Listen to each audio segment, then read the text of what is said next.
He walked in with soft eyes and a trembling smile, claiming each puppy was a gift for his little girl. The staff believed him, why wouldn't they? Until one shelter worker noticed something strange. No photos, no birthday requests, not even a name. Then came a cold realization. There was no daughter. And by the time they followed him, it was almost too late. In the quiet corners of a small-town animal shelter, hope and heartbreak coexisted in crates and cages. Volunteers came and went, adopting out bundles of fur to loving homes, or so they hoped. But no one expected that one of their most trusted adopters was hiding a haunting truth behind every gentle smile. His name was Simon Caldwell. He said the puppies were for his daughter, but no one had ever seen her. And soon, one shelter worker named Mia would risk everything to uncover what was really going on. It started on a rainy Monday, the kind of day that made the whole town feel like it was sinking into itself. The smell of wet dog hair mixed with antiseptic lingered in the hallway as the shelter doors opened, and in walked Simon. He had a worn-out leather jacket, glasses fogged from the rain, and a calming aura that made even the most skittish dogs wag their tails. Mia, who was volunteering that week, noticed him immediately. "Back again?" she asked with a warm smile. Simon chuckled. "Yep, my daughter just turned 8. She's been begging for a puppy like the one we adopted last month. You know, kids, never satisfied."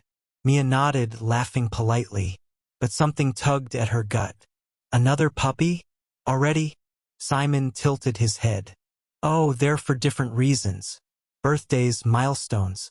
She gets anxious sometimes, and having a friend helps."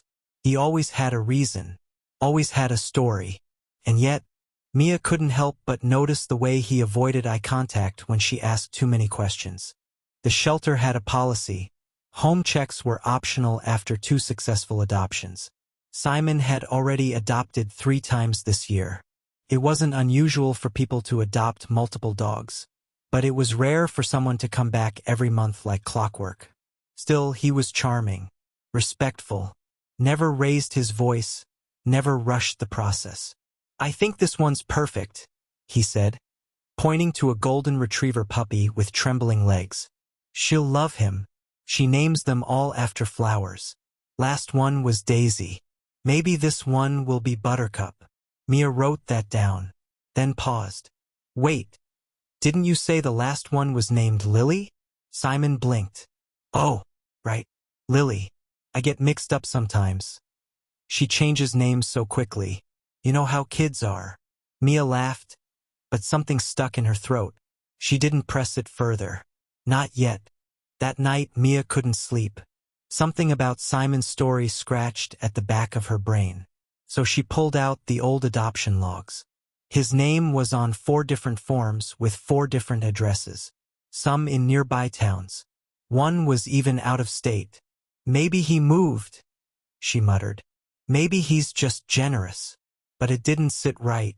She called her manager the next day. "Hey, what's our policy on verifying adoption info?" Her manager sighed. "You know how short-staffed we are. We verify once, then go on good faith unless there's a red flag."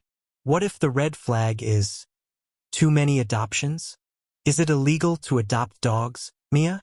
No. But what if it's not what he says it is? A pause. "You want to follow him?" She hadn't said that aloud yet, but now, hearing it spoken, it felt right. "I do."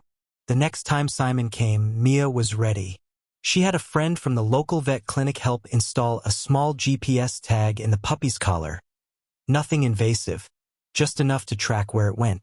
She smiled like always, wished him luck, watched him leave. Then she waited for the signal. The app pinged an address on the outskirts of town. But it wasn't a family home. It was a condemned warehouse. Mia's heart dropped. She called her friend from the shelter, Jenna. "Can you come with me? Something's not right." They drove in silence, headlights cutting through fog as they followed the blinking dot on her screen. They arrived just after sunset. The warehouse loomed like a monster in the dark, with rusted siding and shattered windows. The GPS ping was inside. They crept closer, hearts pounding. And then, a bark. Faint, muffled, but definitely a bark. Mia exchanged a look with Jenna. We're not imagining this. They slipped through a side entrance, flashlights barely keeping their own panic at bay. And what they found inside made Mia freeze. Not one puppy, not two, but cages. Rows of them. Some empty, some filled. The room smelled of mold, fur, and fear. And at the end of the aisle, a corkboard, covered in photos of dogs, and handwritten names. Buttercup, Daisy, Lily, Rose. But no photos of a daughter. Not one. Suddenly, a voice echoed from the shadows. You shouldn't be here. Simon stepped out of the darkness, holding a flashlight, and something else. Something glinting. Mia's breath caught. She wasn't ready for what came next. But in that moment, she knew one thing for sure. There was no daughter. And Simon wasn't who he said he was. The flashlight beam hovered like a predator in the dark. You shouldn't be here, Simon repeated, voice colder now, measured. Gone was the softness, the fatherly tone, the man who spoke lovingly of his daughter. Mia's throat tightened. Jenna's grip on her arm was trembling. What is this place? Mia finally managed, trying to sound strong. Simon didn't answer. He stepped forward instead. Closer. The glint in his hand became clearer now, metal. A long flashlight, but held like a weapon. You've made a mistake, he said. You don't understand what's going on. No, Mia snapped, stepping in front of Jenna. I understand perfectly. There is no daughter. You've been lying to us. These dogs. What are you doing to them? Simon's eyes flickered. For a second, something like guilt crossed his face. But it vanished, replaced by a practiced calm. I rescue them, he said, eerily quiet, from being adopted by the wrong people. You think everyone who walks into a shelter deserves a dog? Mia stared at him. So you hoard them? You take them away and lock them up in a warehouse? No, he said. I give them a place, until I know they're safe. He pointed to the cages. They eat, they play. I monitor them. I watch who asks for dogs at each shelter. I know patterns, like who buys puppies to fight them, or breed them to death. You don't understand what people really do. Jenna whispered, he's crazy. But Mia wasn't so sure. She looked around again. None of the puppies looked abused. They had water, clean bedding, even toys. What you're doing is illegal, Mia said. Even if your intentions are good. You can't just steal dogs under false pretenses. Simon lowered the flashlight. I never hurt them, he said quietly. But people do. I've seen it. I used to work at a shelter too. I saw a man burn a dog's paw to make it tougher. And no one stopped him. His voice trembled now like a dam cracking. I had a daughter, he added, voice breaking. Her name was Claire. She died 5 years ago. The first puppy I adopted was hers. Then I couldn't stop. Mia froze. Now it made sense. The flowers. The names. The obsession. You lied to us, Mia said, softer now. If you had just told the truth. No one listens when you're broken, Simon interrupted. He turned away, walked down the row of cages, slowly, like a priest passing by pews. Do you know what happens when a dog is returned 3 times? He asked. Do you know what unadoptable means in the system? Mia looked at the puppies. Some were older. Some had scars. One was missing a leg. They're killed, he said flatly. Euthanized. No ceremony. No chance. I take those dogs. You still can't keep them like this, Jenna said, stepping forward. There are better ways. Simon stopped at the end of the aisle, near an old filing cabinet. He knelt and opened a drawer. Inside were dozens of handwritten files. Medical records. Vet visits. Notes on behavior. Progress charts. You think this is madness, he said, almost pleading. But this is love. I just didn't want to lose another one. Mia's heart softened, but the fear didn't go away. "Let us help you," she said. "We can talk to rescue groups. Get you partnered. Get these dogs into real homes, with your guidance." Simon was silent for a long time.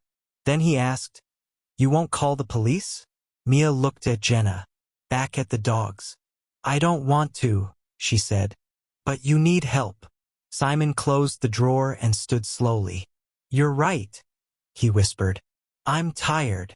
That night, Mia and Jenna stayed. They helped feed the dogs, cleaned some of the cages, tried to organize the records. Simon spoke more. About Claire, about his wife who left after the accident, about the way grief ate away at him until he only trusted animals. "People lie," he said, "but dogs, they always tell the truth." By morning, Mia had a plan.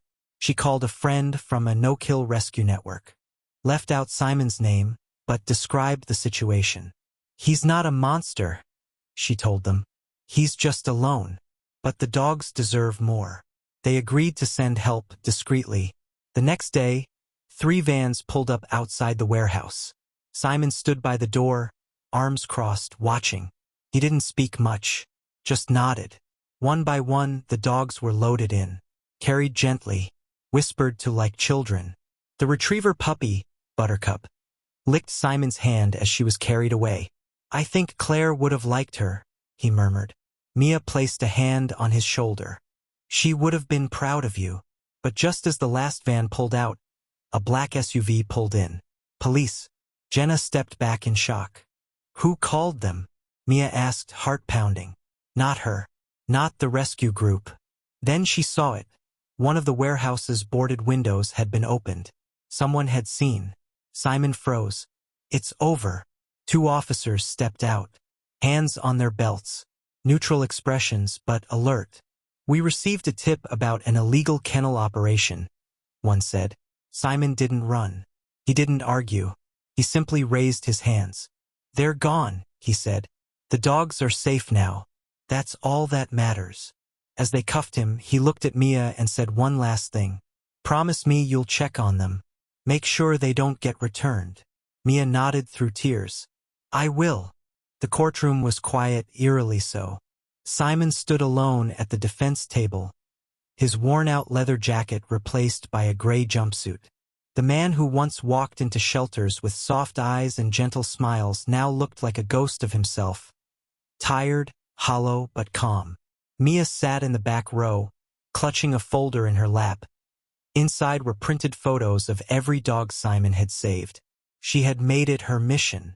Across from her sat volunteers from the rescue network who had taken the dogs. Most of them didn't know the whole story. They just knew Simon had kept over a dozen dogs in a condemned warehouse. To them, he was dangerous, a hoarder, a liar. The prosecutor spoke first, listing the charges.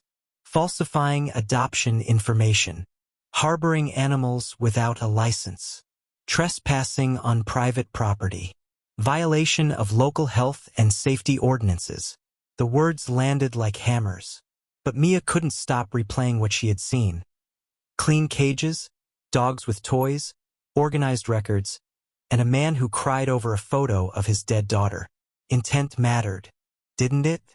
When it was time for the defense to speak, Simon's court-appointed attorney stood and gave a carefully measured argument.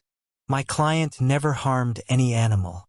In fact, he documented their care better than most foster organizations. His actions were misdirected but driven by trauma, not malice." He paused. "You'll hear from a shelter worker today who saw both the warehouse and the man behind the story. She believes Simon deserves help, not handcuffs." All eyes turned to Mia as she was called to the stand. Her heart thundered. She swore in, took her seat, looked directly at the jury. "I work at the Oakside Animal Shelter," she began. "Simon Caldwell came in regularly. Said the puppies were for his daughter. Did you believe him?" "I did. Until the details didn't line up. I investigated. And what I found shocked me." She described the warehouse, the GPS collar, the dogs. "Were the animals mistreated?" the judge asked directly. Mia shook her head. "No. They were cared for. He even had progress charts, vaccination records. He remembered every name. And what about his daughter? Mia hesitated, then said softly, Claire passed away 5 years ago. I found her obituary. She was 8. Simon never looked up during her testimony. But when Mia stepped down and passed by him, he whispered, Thank you. The trial lasted 3 days. In that time, Mia visited the rescue center twice. Buttercup had been adopted by a family with 3 kids. Daisy was in therapy training. Lily had found a home with an elderly woman who sent photos every week. But others, one was returned for barking too much. Another was labeled aggressive after growling at a stranger. A third was left tied outside the rescue overnight in the rain. The same cycle Simon feared was still happening. Mia kept notes, printed the return reports, included photos. She brought them to court on the final day. Simon was wrong to lie, she told the judge. But he wasn't wrong to be afraid. The verdict came down, guilty on several counts. But the sentence surprised everyone. No jail time, 2 years probation, mandatory psychological counseling. And, at the judge's discretion, Simon was banned from adopting any animals without supervision for 5 years. Mia exhaled, torn between relief and sadness. Simon didn't smile. He simply asked, What happens to the others? The judge paused. That depends on you, she said. After the trial, Simon was placed under supervised care at a halfway house on the edge of town. He met weekly with a counselor. Mia visited once a week, bringing updates on the dogs. At first, he barely spoke. Then, he started asking questions. Did Rose ever stop chewing shoes?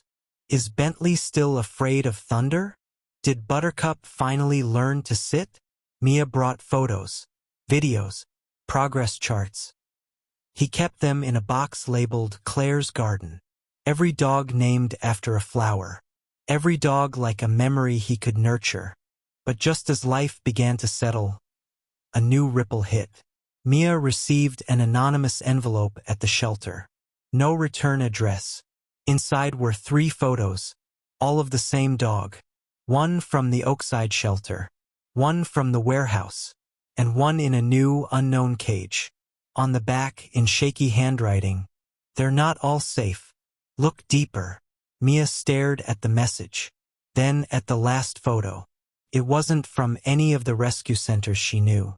She checked the adoption logs. This dog had never been officially adopted.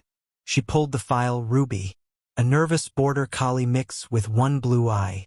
The records said Simon had taken her. But Mia had no memory of seeing Ruby at the warehouse. And that meant one thing. Simon wasn't working alone. She grabbed her coat and keys, drove straight to Simon's halfway house. He was in the garden, pruning wilted roses, a quiet look of contentment on his face. "Simon," Mia said urgently, "do you know a dog named Ruby?" He stopped. His eyes shifted. Yes, I took her. But she was skittish. Ran off before I could register her. You never mentioned her." Simon sat down on the bench, rubbing his hands together. "She was one of the first, before the others. I gave her to someone I thought could help." "Who?" Mia asked. "Where is she?" Simon looked up slowly, and what he said next made her blood run cold. "I don't know where she is anymore, and I think he's still doing it." Mia sat across from Simon in the tiny halfway house garden, her breath fogging in the cool morning air.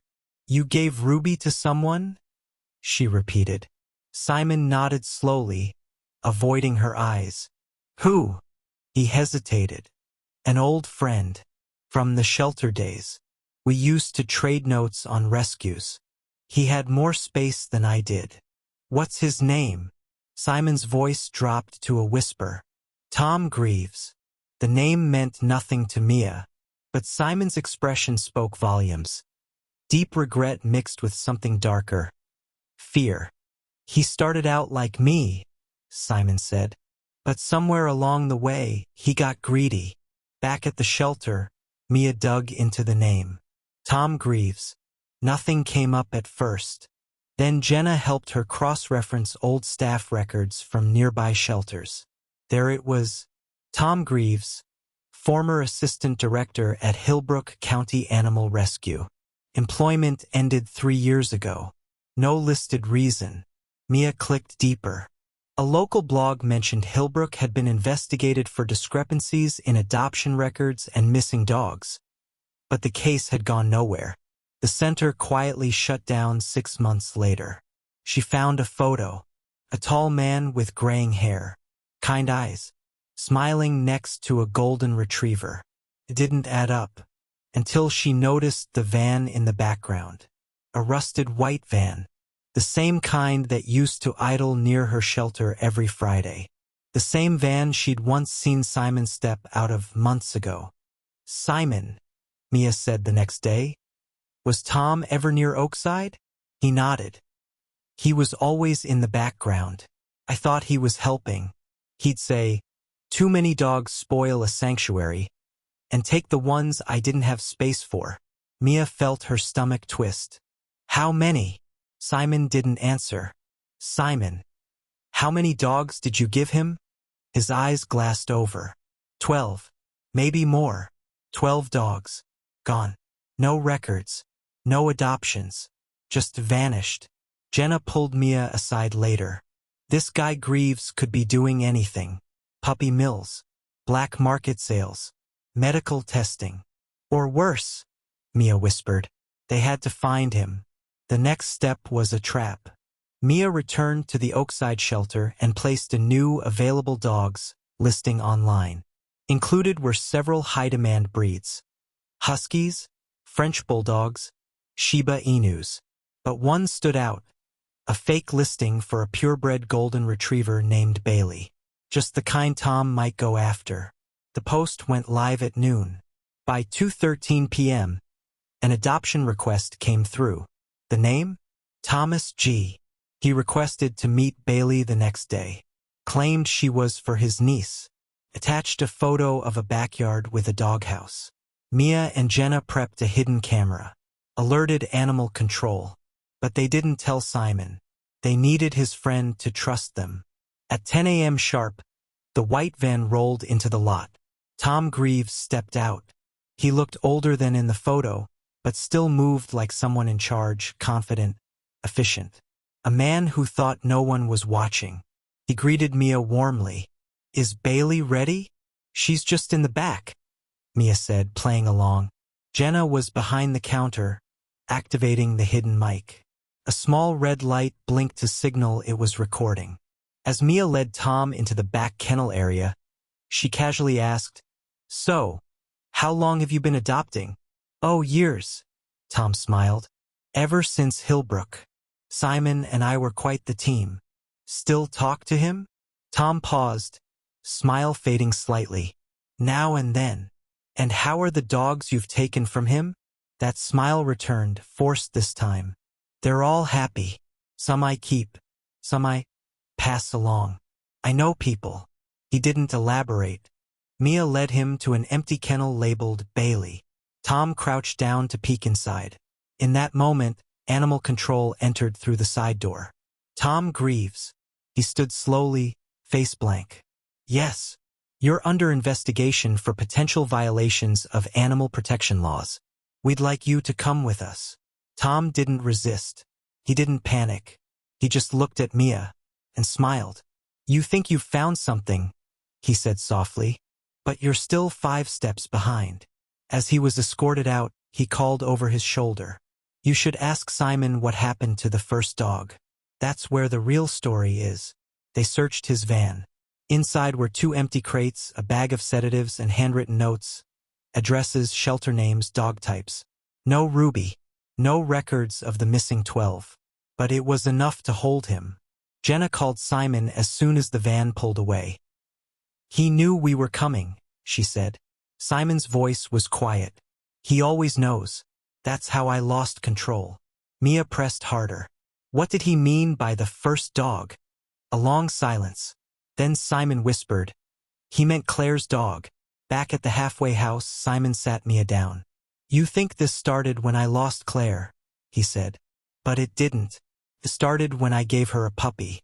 A rescue. I called him Oliver." He reached into a drawer and pulled out a photo.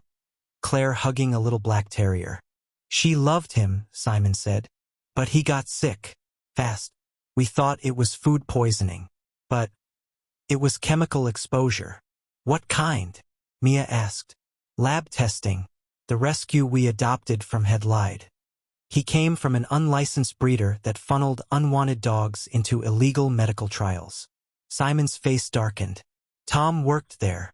Mia's chest clenched. "That's why you started all this," she said. "Why you couldn't stop." Simon nodded, trembling. "I failed her once. I wasn't going to fail them too.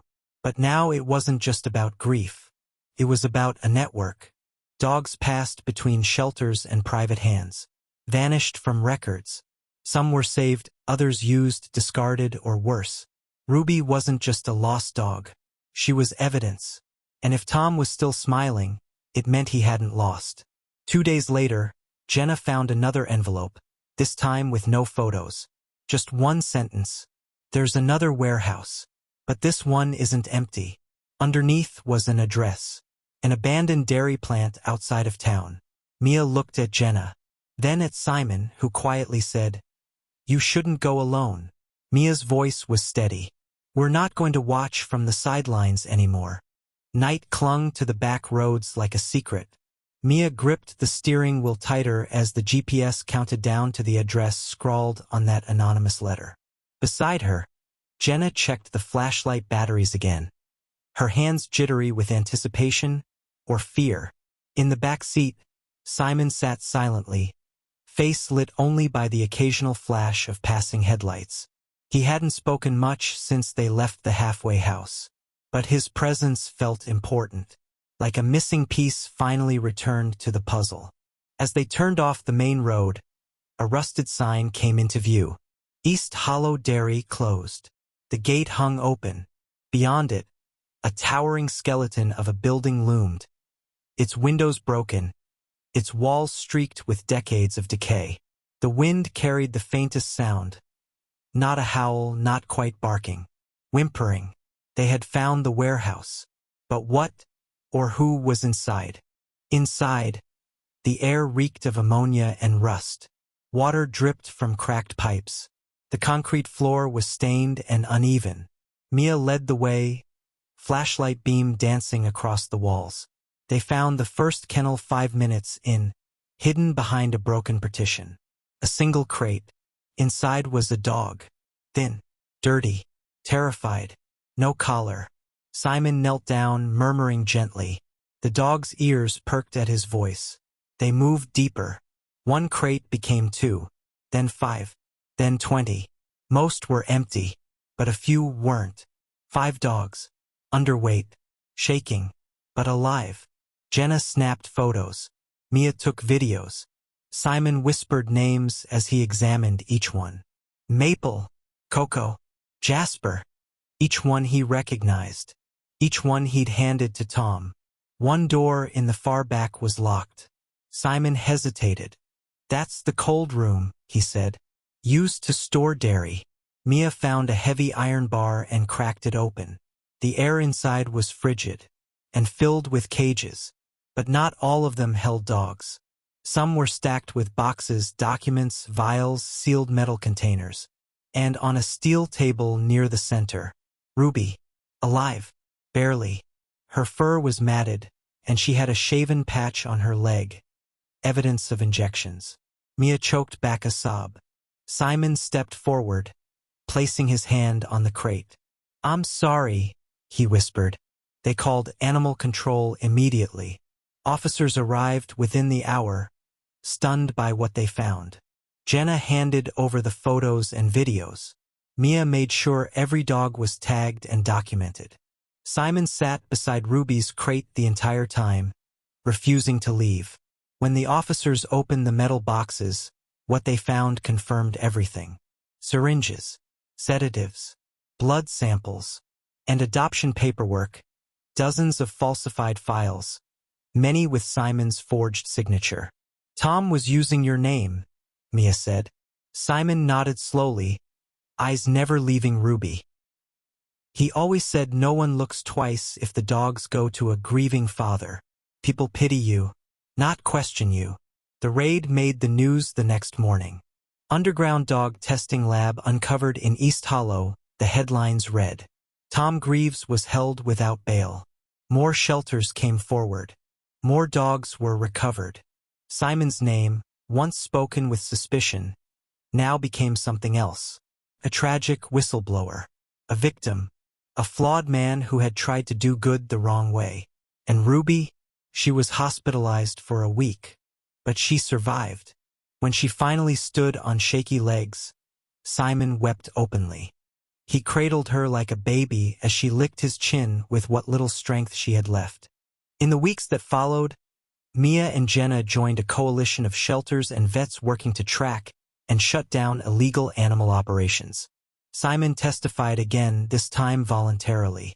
"I lied," he said in his statement. "But it was Tom who built the machine. I was just the bait. And the dogs were the price." He paused. "My daughter Claire would have hated me for helping him, but maybe she'd forgive me for stopping him." Ruby became a symbol. The rescue centers made her face their new emblem. A survivor, not a victim. Months passed. Simon was granted supervised volunteer status at a small sanctuary on the outskirts of town. His probation officer signed off with the judge's blessing. He had one condition. He could only care for the dogs he once saved. Claire's garden became real. A fenced property with kennels named after flowers. Buttercup, Lily, Maple, Cocoa, Jasper, Ruby. Every one of them now ran freely, chasing each other through patches of sun and shadow. And Simon? He stood by the gate each morning, coffee in hand, watching them, sometimes smiling, sometimes crying, always remembering. Then, one spring morning, Mia visited the sanctuary with news. "Tom's sentencing is in 2 weeks," she said. Simon nodded. "I'll be there. Also, a reporter wants to write a story about all this. About you." He hesitated. "I'm not a hero," he said. "No," Mia replied. "But you saved more than you lost. And that matters." She handed him a file, photos of the dogs, court documents, and something else. A clean adoption paper. "For Ruby." Signed. Official. And legal. Simon stared at it, then looked at Ruby lying by his feet, wagging her tail. "She's mine." Mia smiled. "She's yours." But just as Mia was about to leave, her phone buzzed. An unknown number. She answered. A rough voice crackled on the other end. "You think Tom was the only one?" the voice said. "You think this is over?" Then silence. The call disconnected. Mia froze. Simon looked up. "What is it?" She turned slowly. "There's another name," she said. "Another van. Another warehouse." Simon's face darkened. "Then we keep going," he said. "For Claire. And for every dog that never made it home." The phone call echoed in Mia's mind like a siren she couldn't shut off. "You think Tom was the only one?" Those words stuck with her all night. She sat on her apartment floor, scrolling through old records again. Foster transfers, rescue routes, names of volunteers. Then something strange caught her attention. A shelter in Wyoming had reported 32 adoptions in a single month. From one man. The signature? James Rowland. It wasn't just that the number was high, it was the address he listed. It didn't exist. And yet, somehow, the applications had been approved. The more Mia traced the documents, the more names surfaced: Roland, Harper Gray, Natalie Cross, all aliases tied to the same email server. Dozens of dogs vanished under their names. It wasn't just Tom. It was a network. The next morning, Mia met Simon at Claire's garden. She explained what she'd found. Simon listened quietly, Ruby curled at his feet. "It was never about saving dogs for Tom," he said. "It was inventory, movement, like smuggling." Mia nodded. "I think we've only scratched the surface." Simon stood. Then we go deeper. Together, they brought the evidence to Animal Protection Enforcement, but the agency hit a wall. The server Mia traced was encrypted, hosted outside the country. We can't go after ghosts, one agent told her. Not without a physical lead. That's when Jenna walked in with a grim look. I might have one, she said. Someone just tried to adopt using Tom's old format. They listed an address in Arizona. Mia and Simon flew out the next day. The address led them to the edge of nowhere, a crumbling industrial lot surrounded by desert scrub. As they approached, a security guard appeared from behind a chain-link fence. Private property, he barked. We're here about the dogs, Mia said. The man's face didn't change. No dogs here. Simon stepped forward. We've been here before, he said coldly. We know what to look for. The guard glared at them, and then he let them in. He didn't stop them, didn't explain. He just pointed toward a long, low building in the back. They're waiting. The building looked like an airplane hangar. Inside were hundreds of stacked crates, empty food bags, heat lamps, air vents, surveillance cameras. Some crates shook. Others were still. The place smelled of bleach and fear. Mia walked the aisle snapping photos. And then she saw it. A crate labeled, Claire. Her blood ran cold. It was a message. Someone knew. She opened the crate. Inside was a small, trembling puppy.